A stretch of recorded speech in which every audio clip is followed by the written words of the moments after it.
साखळी प्रार्थनेमध्ये आपणा सगळ्यांचं सहर्ष स्वागत आहे. ऑनलाईन आपण मनन घेणार आहोत. या मननामध्ये जाण्यापूर्वी आपण विजयसंगीत गीत नंबर 301 रख तू मुझे क्रूस के पास हे आपण गाऊया. मी रेव्हरंड विश्वास पाटील सोबत गीत गायन करतो.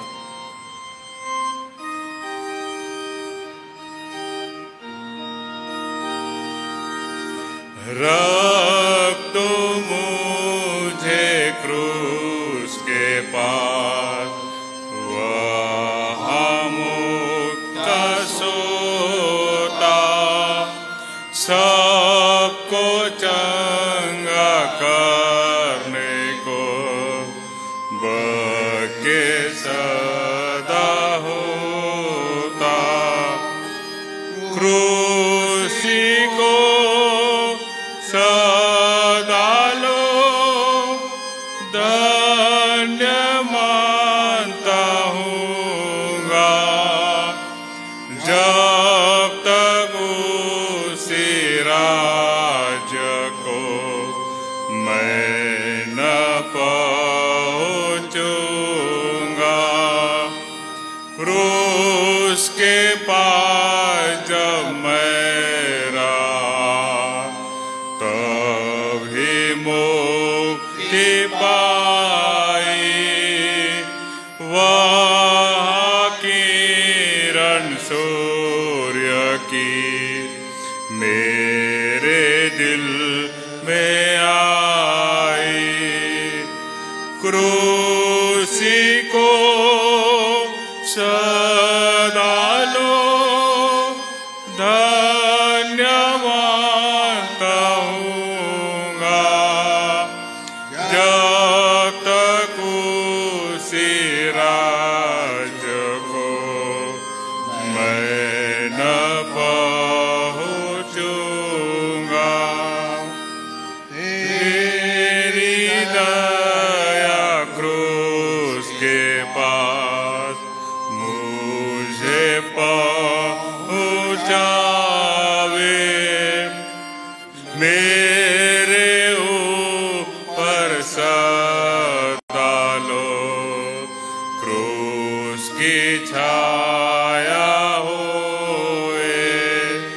क्रूसी को सदा लो धन्य मानता हूँगा, जब तक उसी राज्य को मैं न पहुँचूँगा. क्रूस के पास मैं रहूँगा, नित्य भरोसा करके, जब तक मैं न देखूँगा सुख को तेरे घर के. क्रूसी को सदा लो धन्य मानता हूँगा, जब तक उसी राज्य को मैं न पहुँचूँगा.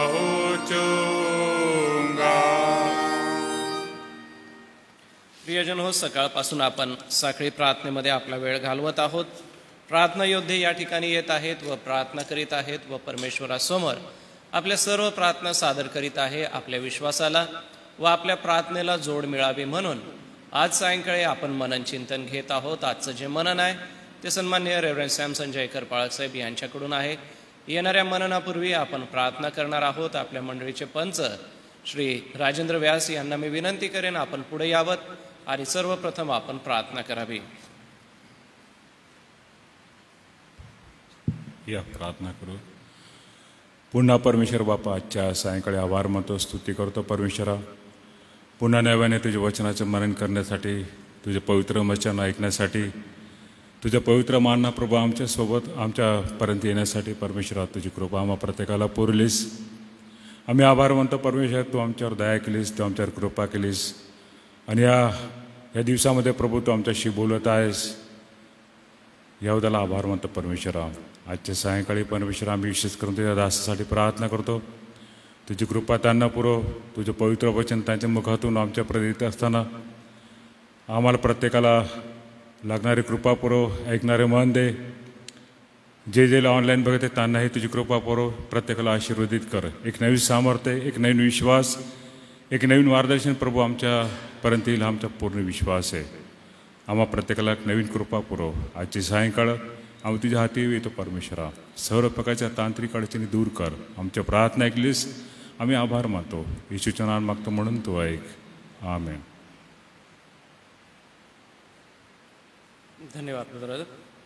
मी आपल्या सगळ्यांच्या उपस्थितीमध्ये सन्मान्य रेव्हरंड सॅमसन जयकर पळाक साहेब आपलं स्वागत करतो आणि पुढील वेळ मनन चिंतनासाठी आपल्याला आमंत्रित करतो.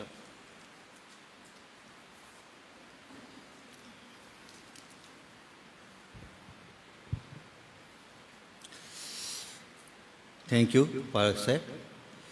परमेश्वराचे आभार मानतो पुन्हा एक वार त्याच्या दयेने, त्याच्या कृपेने, त्याच्या पवित्र वचनाची संधी, सेवा करण्याची संधी दिली त्याबद्दल देवाचे मनापासून आभार मानतो.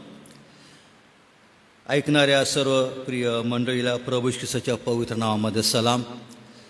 आपण या दिवसामध्ये बुधवारपासून राखेचा बुधवार ज्याला म्हटलेलं आहे त्या परवापासून आपण या दुःख सहनाच्या 40 दिवसाच्या सप्ताहाला आपण प्रारंभ केलेला आहे आणि या राखेच्या बुधवारापासून आज ही तिसरी सभा आहे. या दिवसांमध्ये मंडळी म्हणून आम्हा सर्वांचं लक्ष त्या प्रभू ख्रिस्ताच्या अंतिम दिवसाच्या प्रवासाकडे लागलेलं आहे आणि या 40 दिवसाच्या अंतिम प्रवासाच्या दिवसामध्ये ज्या काही घटना घडल्या, जो काही येशूने प्रवास केला, जे कार्य केलं, त्याच्या संदर्भात प्रभूच्या दासांच्याद्वारे या 40 दिवसांमध्ये आम्हा सर्वांना एक वेगळ्या प्रकारे देव आशीर्वादित करणार आहे. आणि म्हणून मंडळीला पण एक नम्रतेची विनंती की कृपया जे या ठिकाणी वचन गाजवलं जात आहे ते आपल्या मनामध्ये राहू द्या, आपल्या अंतःकरणात साठवूया आणि त्याद्वारे देवाला आपण धन्यवाद देऊया. आणि म्हणून आजच्या मननाबद्दल देवाचे आभार मानतो. देवाला मी धन्यवाद देतो. आजच्या या तिसऱ्या मननामध्ये आपण योहान कृत शुभवर्तमान याचा 11वा अध्याय 47 ते 54 या वचनावर मनन करणार आहोत. योहान कृत शुभवर्तमान अध्याय 11 47 ते 54. मुख्य याजक येशूला ठार मारण्याचा कट करतात. यावरून मुख्य याजकांनी व परुषांनी सभा भरून म्हटले, आपण काय करीत आहोत? कारण तो मनुष्य पुष्कळ चिन्हे करीतो. आपण त्याला असे सोडले तर सर्व लोक त्याच्यावर विश्वास ठेवतील आणि रोमन लोक येऊन आपले स्थान व राष्ट्रही हिरावून घेतील. तेव्हा त्यांच्यापैकी कैफा नावाचा कोणी एक मनुष्य, जो त्या वर्षी प्रमुख याजक होता, तो त्यांना म्हणाला, तुम्हाला काहीच कळत नाही. प्रजेसाठी एका मनुष्याने मरावे आणि संबंध राष्ट्राचा नाश होऊ नये हे तुम्हाला हितावह आहे, हेही तुम्ही लक्षात आणत नाही. हे तर तो आपल्या मनसे बोलला नाही, तर त्या वर्षी तो प्रमुख याजक होता म्हणून त्याने संदेश दिला की येशू त्या राष्ट्रांकरिता मरणार आहे आणि केवळ त्या राष्ट्राकरिता असे नाही, तर त्याने देवाच्या पांगलेल्या मुलांसही एकत्र जमून एकत्र करावे ह्याकरिता. यावरून त्या दिवसापासून त्यांनी त्याला म्हणजे येशूला जीवे मारण्याचा आपसात निश्चय केला.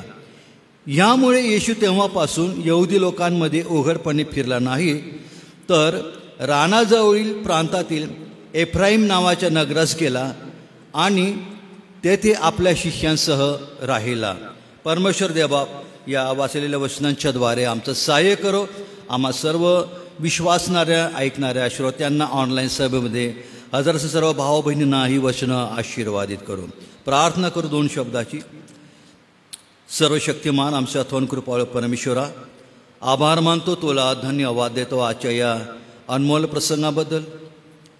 पुन्हा एक वार या 40 दिवसांच्या उपास प्रार्थनेला प्रारंभ झालेला असताना आज या तिसऱ्या सभेमध्ये प्रभू बापा तो आमच्यामध्ये हजर आहे, याबद्दल आम्ही तुझे उपकार मानतो. आम्ही तुला धन्यवाद देतो, तुझे आभार मानतो. पुन्हा एक वार तुझा दास म्हणून ही मौल्यवान सेवेची संधी नव्याने तू मला दिलीस, याबद्दल परमेश्वर देवा बापा आभार मानतो. तुला शरण होतो प्रभू, तू माझा स्वीकार कर, माझ्या सर्व अपराधांची पापांची क्षमा कर. तुझ्या क्षमेचा एक नवीन स्पर्श मला तू कर. तुझं वचन सांगत असताना देवापा त्या वचनांच्याद्वारे मंडळीसह आम्हा ऐकणाऱ्या प्रत्येकाला या वचनांच्याद्वारे एक नवीन आत्मिक मार्गदर्शन तू कर. तुझ्या पवित्र आत्म्याचं एक नवीन सामर्थ्य नव्याने तू मला तू कर. माझ्या अशुद्ध मुखाच्या वाणीचं द्वार तू हो आणि प्रभू आज तुझ्या वचनांच्याद्वारे तुझं गौरव करून घे अशी मी प्रार्थना आणि विनंती करतो. या अमूल्य वेळेबद्दल मनापासून आभार मानतो. ही वेळ आणि ही सभा तुझ्या पवित्र हातामध्ये सोपवून देतो. येशूच्या नावाने प्रार्थना केली म्हणून तो ऐक. आमेन.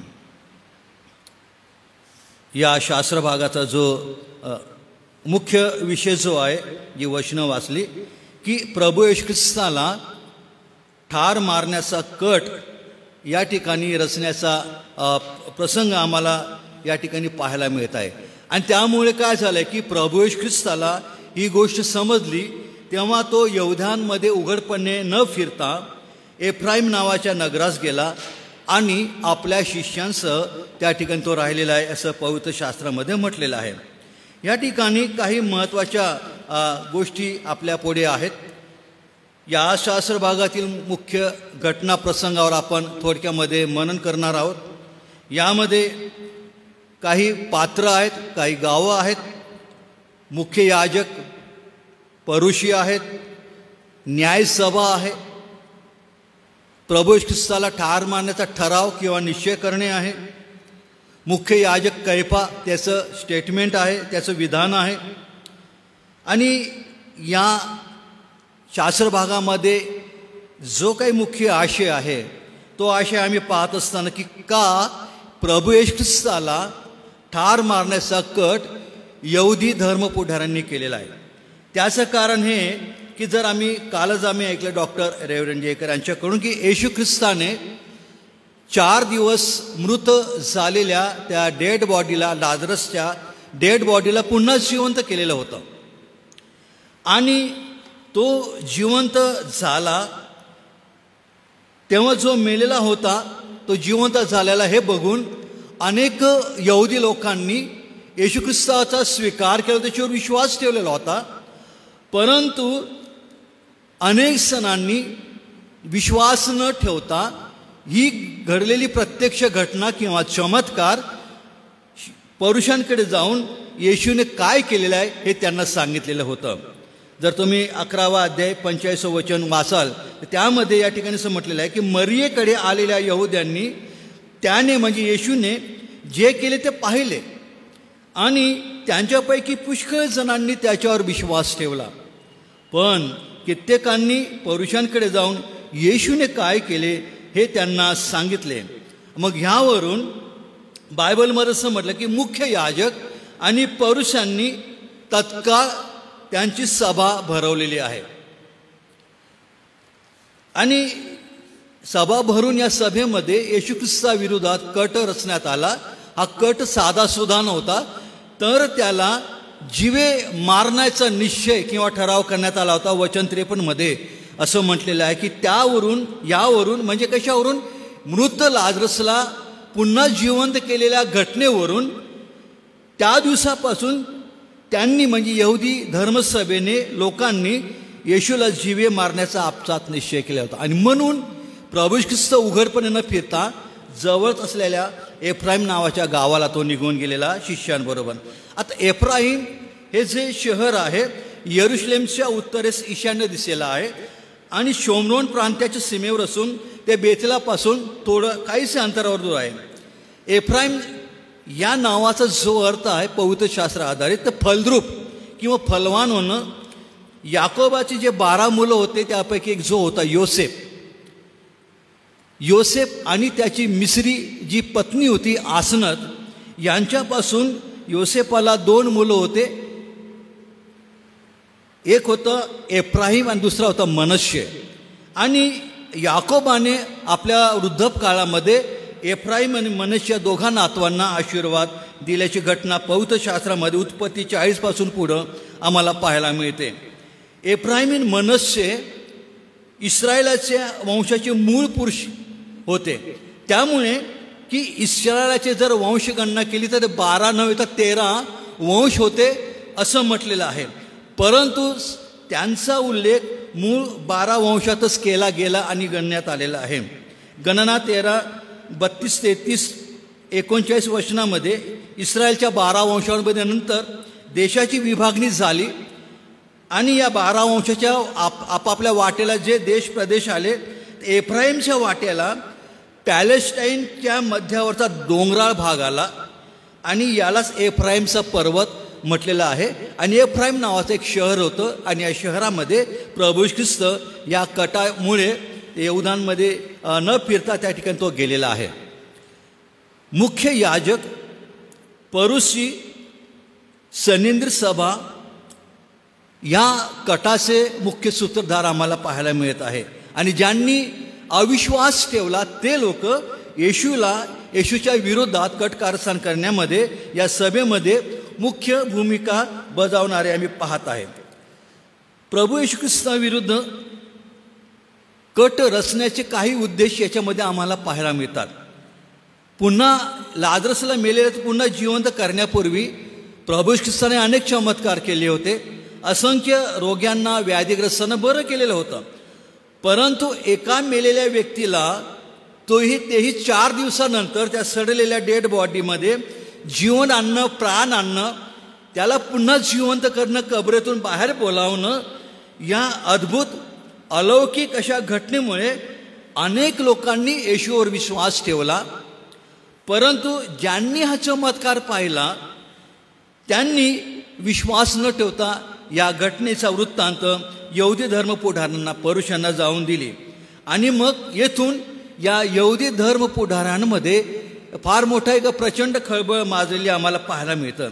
आणि त्याचा परिणाम असा झाला की मृत लाजरला जिवंत केल्याचा परिणाम असा झाला की ताबडतोब यहुदी धर्मपुढाऱ्यांना एक फार मोठी धर्मसभा भरवावी लागली. त्याला सनेद्रीन सभा असं म्हटलेलं आहे. आणि ग्रीक व रोमन काळामध्ये ही यहुद्यांची सर्वोच्च न्यायसभा म्हणजे सनेद्रीन सभा होती. ही सभा कशी अस्तित्वात आली याबद्दल सध्या काही माहिती उपलब्ध नाही. परंतु ग्रीक राजवटीत पॅलेस्टाईनमध्ये स्वयंशासन होते. संपूर्ण देशाचा कारभार पाहण्यासाठी खानदानी, प्रतिष्ठित, ज्येष्ठ, वडील लोकांची एक सभा होती. आणि या सभेचा जो मुख्य अध्यक्ष होता तो प्रमुख मुख्य याजक होता. आणि वंश परंपरेने या लोकांचे अध्यक्ष किंवा सभासद या सभेसाठी निवडले जात होते. या सभेमध्ये एकूण 70 सभासद, सनेद्रीन सभे म्हणजे न्यायसभेमध्ये 70 सभासद असत. त्याच्यामध्ये 3 प्रमुख वर्ग होते या 70 सभासदांमध्ये. पहिला वर्ग मुख्य याजकांचा होता, दुसरा शास्त्री परुषी आणि तिसरा वडील वर्ग होता. मत्तई 16, 21, 27, 41, मार्क 8, 31 जसं तुम्ही नवीन करारामध्ये वाचाल तर आपल्याला ती माहिती मिळत जाते. ख्रिस्ताच्या काळामध्ये ही सभा यहुदी नियमशास्त्रानुसार मुलकी प्रशासन करीत असे. गुन्हेगारांना काही प्रमाणामध्ये शिक्षा करण्याचा अधिकार त्यांना असे. विशेषतः रोमन सुभेदार किंवा प्रांताधिकारी, ज्याला राज्यपाल असं म्हटलेले, त्यांच्या स्वतःकडे न घेतलेले खटले या सभेकडे येत असत. आणि मग त्यानुसार ही सनेद्रीन सभा या खटल्यांचा निकाल काढत असे. परंतु या सभेमध्ये पौरुषी लोकांचं महत्त्व आणि वर्चस्व जास्त होतं. मोशेच्या नियमशास्त्रासंबंधी निर्माण होणारे सर्व समस्या, सर्व प्रश्न, वादविवाद या सभेमध्ये आणले जात आणि त्यांचा निकाल केला जाईल. परिणामी न्यायसभेच्याच आदेशाने नियमशास्त्र मोडणाऱ्यांना अटक करण्यात येईल आणि त्या प्रमाणामध्ये त्यांना दंडसुद्धा आकारण्यात येत होता. सनेद्रीन सभा म्हणजे या सभेच्या खालील असलेल्या इतर ज्या काही न्यायालय होत्या, सभा होत्या, संधिनी सभा ही सर्वोच्च टॉप म्हणजे सर्वोच्च न्यायालयासारखी भूमिका बजावणारी एक मोठी सभा होती. यरुशलेमचा नाश होण्यापूर्वी सुमारे 40 वर्षापर्यंत संधिनी सभेला मृत्यूचा शिक्षा देण्याचा अधिकार होता, पण या मृत्यूची शिक्षा देण्याची अंमलबजावणी करण्याचा अधिकार नव्हता, कारण हा अधिकार रोमन सरकारने काढून घेतलेला होता. आणि रोमन सुभेदार किंवा प्रांताधिकारी याची परवानगी घेतल्या विना यहुदी लोकांना कोणालाही मृत्यूदंडाची शिक्षा देण्याचा अधिकार नव्हता. आणि वधस्तंभावर खिळून ठार मारण्याची शिक्षा ही यहुदी परंपरा नव्हती, तर ती रोमी लोकांची प्रथा होती. आणि त्यानुसारच अपराध्यांचा रोमी राज्यामध्ये न्याय केला जात होता. व पुढे आम्ही पाहतो की थोर हेरोदाच्या मृत्यूनंतर आर्खेलाव व रोमी सुभेदार यांच्या काळात संधिनी सभेचं जे कार्यक्षेत्र हे यहुदीय प्रांतापुरतंच मर्यादित होतं. म्हणून येशूची भौतिक सेवा ही गालिल प्रांतामध्ये झाली, त्यामुळे संधिनी सभेचं वर्चस्व तिथं नव्हतं. इसवी सन 70 जेव्हा यरुशलेमचा नाश झाला, उद्ध्वस्त झालं, त्याबरोबर ही धर्मसभा ही बरखास्त झाली असं म्हटलेलं आहे. मृत लाजरसला पुन्हा जिवंत करण्याच्या घटनेने या सभेपुढे कट्टर जे धर्मपुढारी होते परुशी, त्यांच्यापुढे एक अविश्वसनीय कृत्य घडलेलं होतं की हे कसं काय शक्य आहे. एखाद्याला बरं करणं ठीक आहे, एखाद्याला आजारीला बरं करणं ते पण ठीक आहे, आजार परिणामामधून मरण टाळणं हे पण ठीक आहे, पण मेलेल्या माणसाला पुन्हा जिवंत करणं हा विचार यहुदी धर्मपुढाऱ्यांना काही पटत नव्हता, रुचत नव्हता. आणि ही बातमी जशी त्यांना समजली, त्यांच्यामध्ये खळबळ निर्माण झाली, चलबिचल निर्माण झाली. आणि ताबडतोब त्यांनी धर्मसभा बोलवली. आणि या धर्मसभेमध्ये मुख्य याजक आणि हे पुढारी वर्ग येशूला कशा प्रकारे ठार करता येईल हा कट ते शिजवण्याचा प्रयत्न त्यांनी केलेला आहे. कारण हा चमत्कार म्हणजे यहुद्यांचा जो एकेश्वरवादाचा जो विश्वास होता, एकच परमेश्वर, त्याला तडा देणारा असा ठरलेला होता. आणि या चमत्कारामुळे काय झालं होतं की त्यांच्यापुढे आपल्या धर्माचं सिद्धांत वाचवण्याचं मोठी समस्या, आव्हान निर्माण झालेली होती. आणि या सभेला तात्काळ बोलवण्यात आलं आणि काही प्रमुख उद्देशांसाठी या ठिकाणी येशूच्या विरोधात कट रचण्यात आला. पहिला जो उद्देश होता येशू विरुद्ध कट करण्याचा हा धार्मिक होता.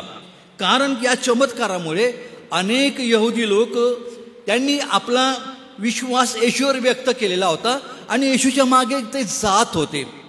त्यामुळे न्यायसभेपुढे धार्मिक आव्हान उभं राहिलं. एक धार्मिक अस्तित्व टिकवण्याचा प्रश्न संधिनी सभेपुढे पर्यायाने शास्त्री परुशी जे पुढारी होते, यहुदी पुढारी होते, त्यांच्या पुढे फार मोठी समस्या निर्माण झाली. यहुदी धर्म हा संकटात सापलेला आहे. आपले लोक येशूच्या मागे जात आहे. आणि जर तुम्ही याच 12व्या अध्यायामध्ये तुम्ही वाचाल तर त्या ठिकाणी असं म्हटलेलं आहे 19व्या वचनामध्ये की ह्या लोक एकमेकांना म्हणू लागले की बघा आपण काहीच करू शकत नाही, कारण सर्व जग याच्या मागे जात आहे. सांगायचा उद्देश की त्याच्यामुळे यहुदी लोकांमध्ये फार मोठं आव्हान निर्माण झालं. आपला यहुदी धर्म कसा टिकवता येईल, कशा प्रकारे येशू या मनुष्याला आटोक्यात आणता येईल, आपल्या धर्माचं अस्तित्व टिकवण्यासाठी येशूमुळे धोक्यात आलेलं हे आव्हान आपलं त्याच्यापुढे काहीच चालत नाही.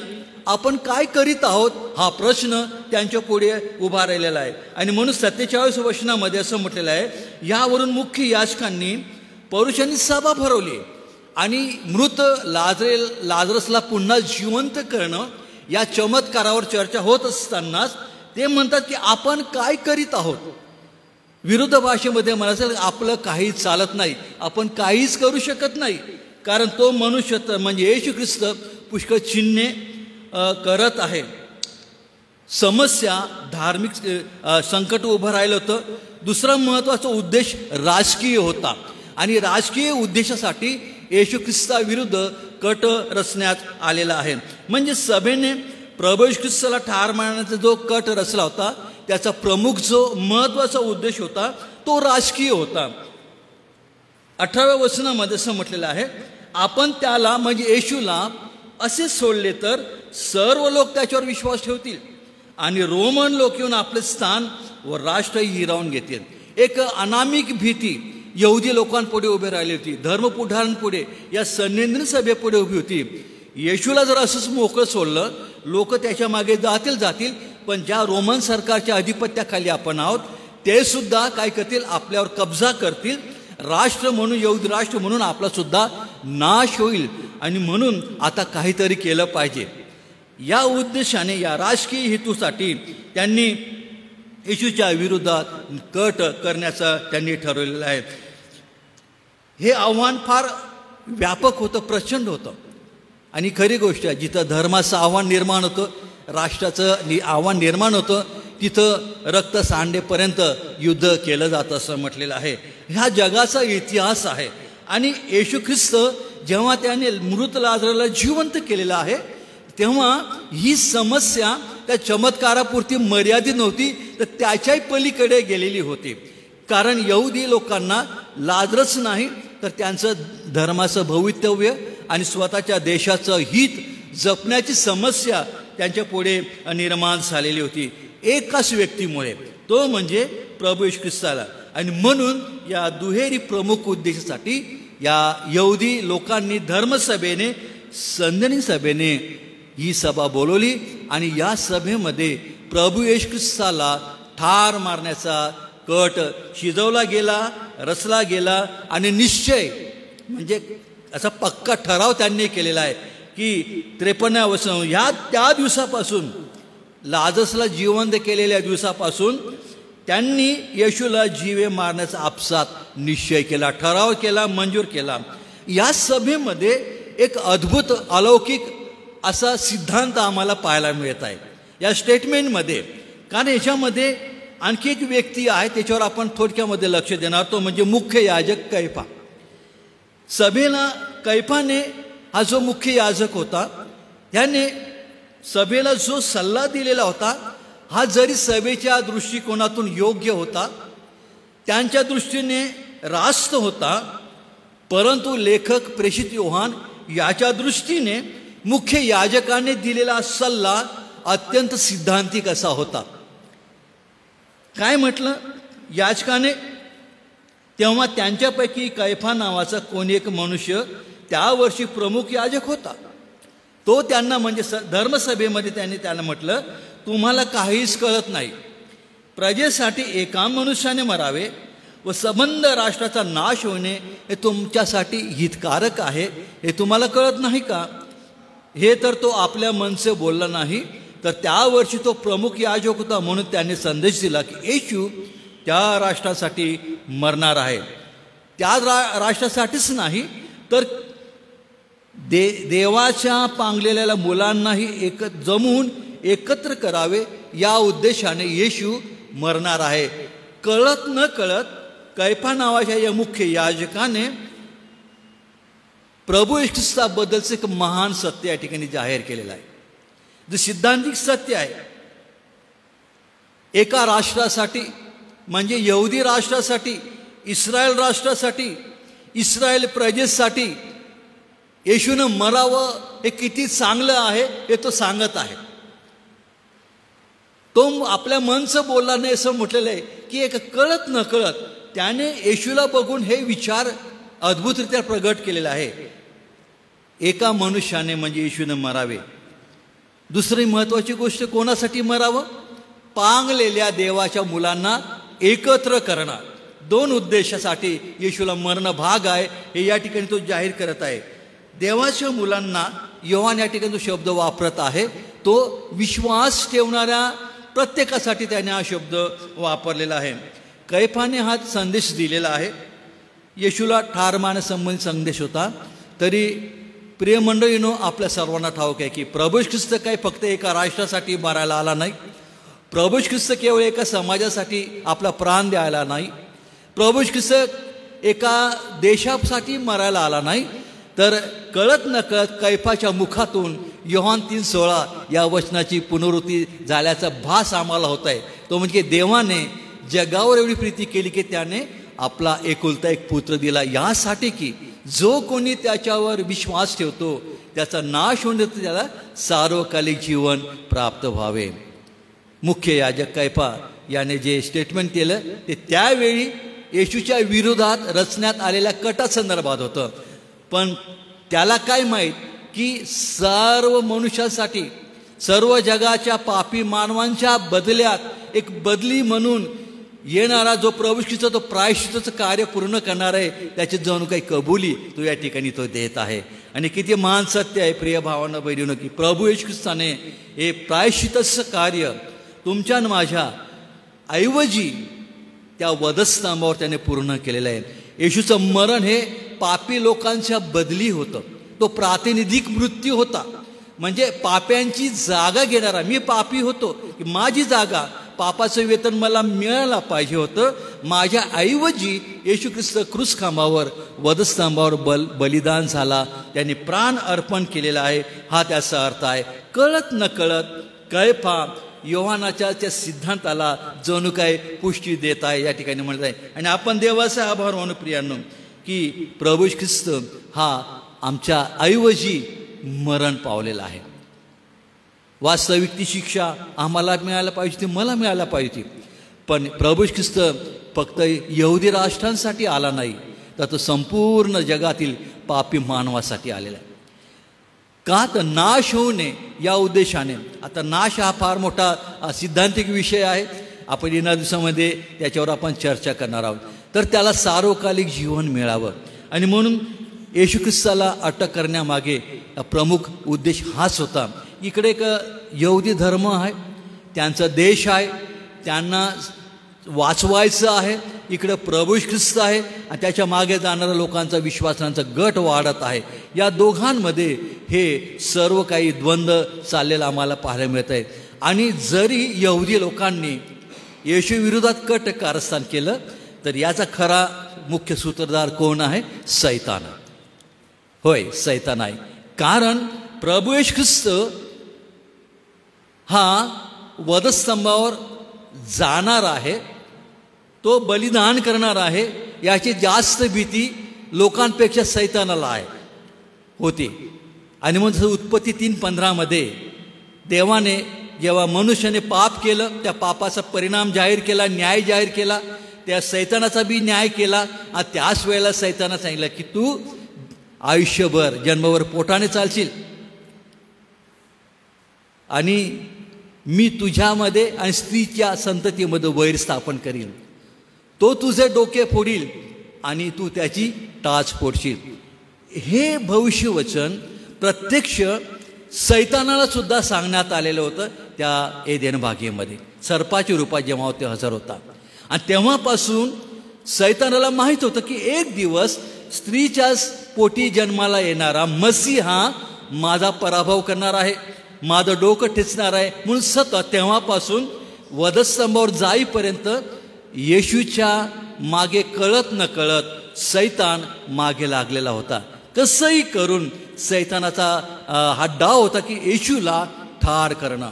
याचा वृत्तांत नवीन करारामध्ये आम्ही व्यापकरीतीने पाहतो. जेव्हा येशूचा जन्म झाला तेव्हा काय झालं, मागे लोक आले पूर्व दिशेहून, हेरोदाला विचारलं की यहुद्यांचा राजा जन्मला तर कोठे आहे. आता एक राजा असताना दुसरा राजा जन्मला, ईर्ष्या निर्माण झाली. आणि मग त्याने गुप्तपणे मागे लोकांना बोलून म्हटलं तुम्ही जा तपास करा. सर्व घाबरलं, येरुशलेम घाबरलं असं म्हटलेलं आहे. लोक घाबरले, नवीन राजा कोण. आणि मग त्या ठिकाणी आम्ही पाहतो की मागे लोकांनी येशू बाळाचं दर्शन घेतलं.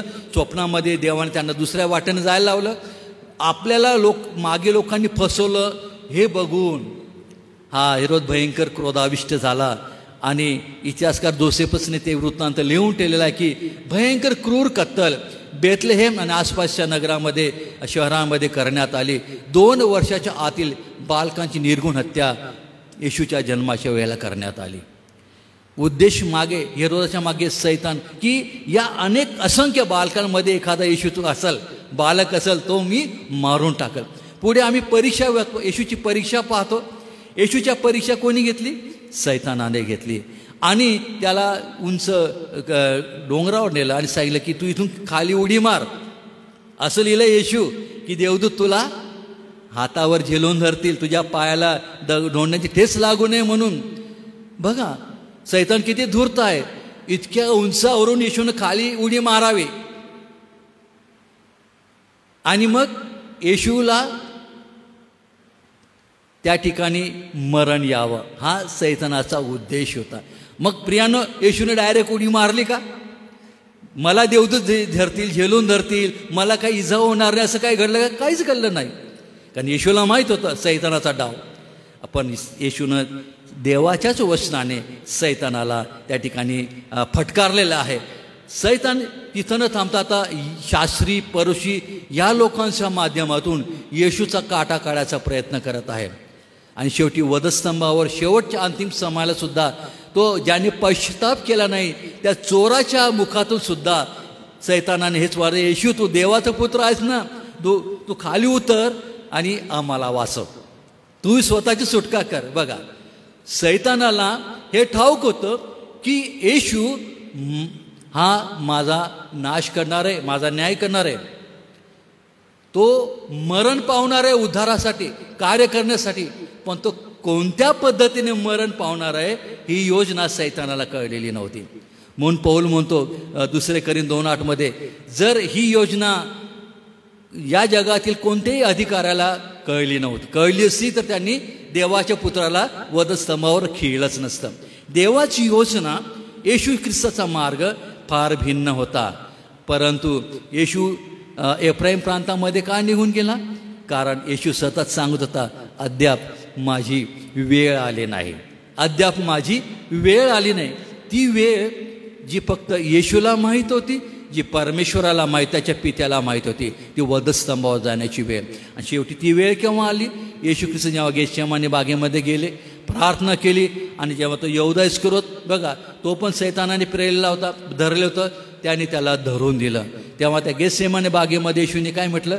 आता माझी वेळ आली आहे, माझा समय आलेला आहे. आणि म्हणून प्रियांनो या दिवसामध्ये आपण येशूच्या दुःखद प्रसंगाचं स्मरण आम्ही करीत आहोत, त्याचं मरणाचं स्मरण आम्ही करीत आहोत, वधस्तंभाचं स्मरण आम्ही करत आहोत. हा कट यासाठी रचण्यात आला की येशू ख्रिस्ताचं वर्चस्व होऊ नये, यहुदी धर्म टिकून राहावा, राजकीयदृष्ट्या आम्हाला एक प्रकारे संरक्षण मिळावं. आणि येशूमुळे जर आम्हाला नुकसान होत असेल, त्रास आहे, त्याच्यासाठी त्याला या जगातून नाहीसं करणं आवश्यक आहे. आणि म्हणून त्या दिवसापासून धर्मसभेनं, सैन्यनी सभेनं आणि पुढाऱ्यांनी येशूच्या विरोधात त्याला ठार मारण्याचा निश्चय केलेला आहे, कट केलेला आहे. कारण त्यांनी अशी कबुली दिली की परुषी एकमेकच म्हणाले तुमचे काही चालत नाही, लक्षात आणा, पहा जग त्याच्या मागे चालले आहे. हालेलुया, आपण देवाची स्तुती करू. आज जग खरोखर येशूच्या मागे आलेलं आहे, जात आहे. सैतानाला वधस्तंभावर येशूनं पराभूत केलेलं आहे. या दुःखस्थानामध्ये आपण येशूच्या या दुःखस्थानात स्मरण करत असताना आपण देवाला धन्यवाद देऊ, त्याची स्तुती करू, त्याचे आभार मानू. या लहानशा मननाच्याद्वारे परमेश्वर देवा आपणा सर्वांना आशीर्वाद देव. योहान 3:16 आपणासाठी आशीर्वादित करू. Thank you very much. थँक्यू पाळीचा.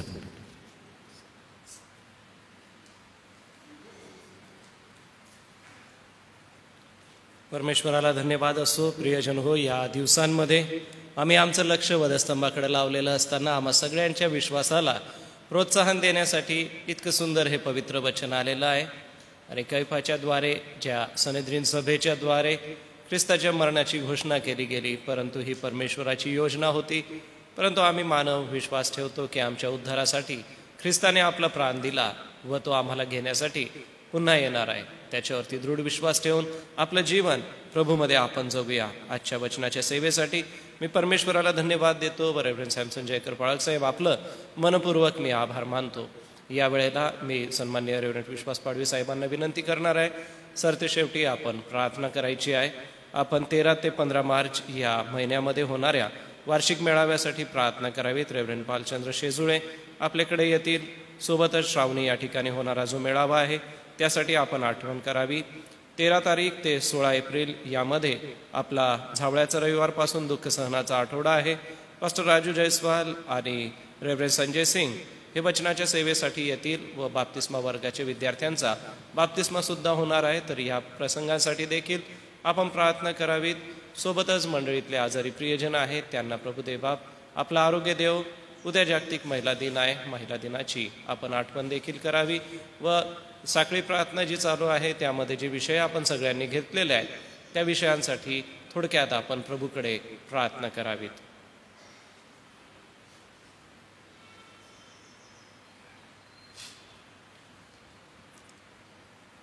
आमच्या स्वर्गीय जिवंत आणि थोर देव बापा, आम्ही धन्यवाद देतो, तुझे आभार मानतो आणि तुझी स्तुती करतो. प्रभू, खरोखर तू मानवाच्या पातकासाठी या जगात आलास, यासाठी की त्याला पूर्णपणे पाप, शाप आणि सार्वकालिक मरणदंड यापासून सुटका मिळावी.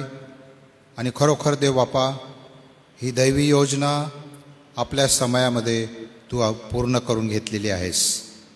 आणि प्रभू, या जगामध्ये ज्यावेळेस तुझा समय आला त्यावेळेस प्रभुदेव बापा तू येरुशलेमेच्या दिशेने वाटचाल केली आणि त्यामध्ये प्रभुदेव बापा तू अनेक प्रकारच्या अद्भुत गोष्टी केल्यास.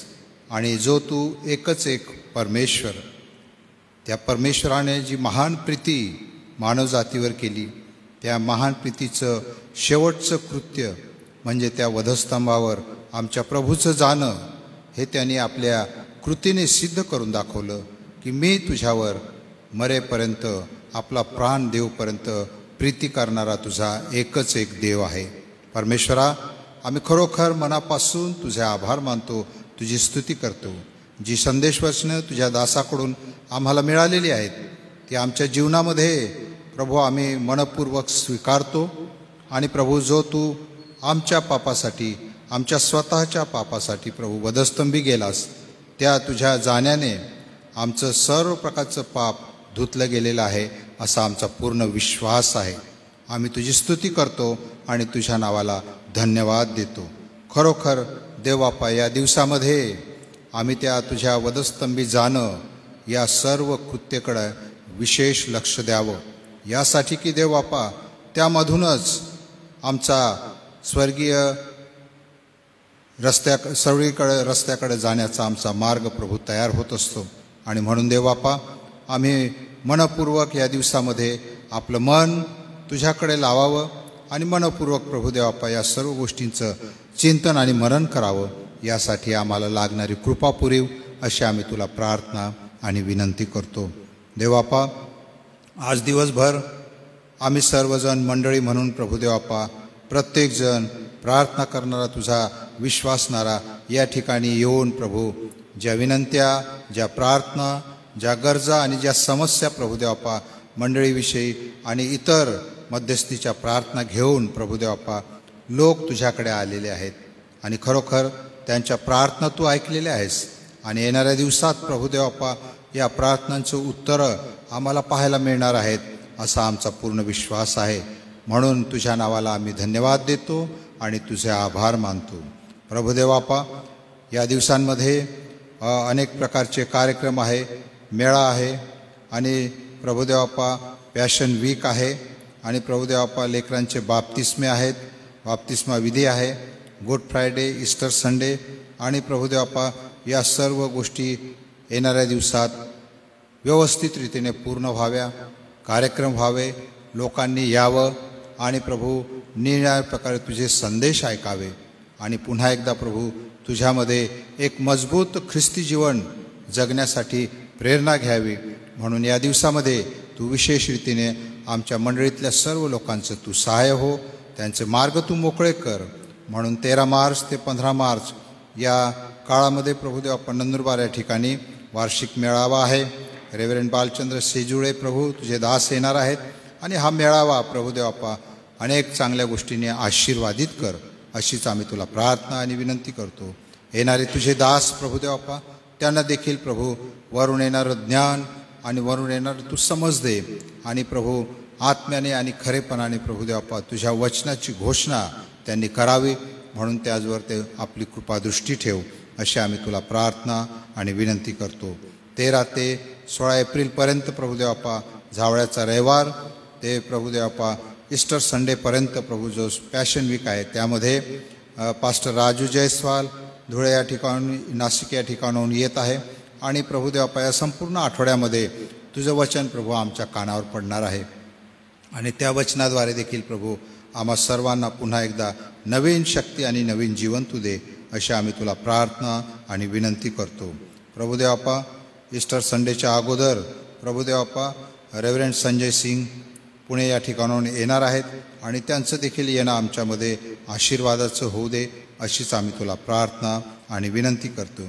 ज्या लेकरांचे बाप्तिस्मे प्रभू 17 ते 15 एप्रिलमध्ये त्या सर्व लेकरांना प्रभू तुझं मनापासून सर्व प्रकारचं ज्ञान प्राप्त व्हावं, त्यांना प्रभुदेवापा मनापासून खात्री मिळावी, त्यांनी तारण पाप पश्चाताप या सर्व गोष्टी मनापासून स्वीकाराव्या, आपली साक्ष तयार करावी आणि येणाऱ्या दिवसात त्यांचा सर्व मंडळीसमोर बाप्तिस्मा व्हावा असंच दयेने आणि कृपेने होऊ दे.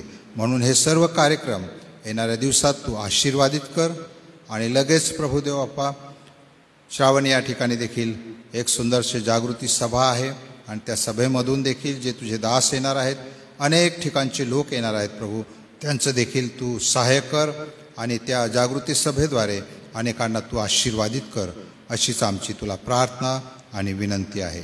यावेळेला आम्ही सर्वजण तुझ्या पवित्र आणि सुरक्षित हातात पडतो. आमचा प्रभू, आमचा चालक आणि मालक तू हो. येशूच्या नावाने ही प्रार्थना केली म्हणून तू ऐक. आमेन.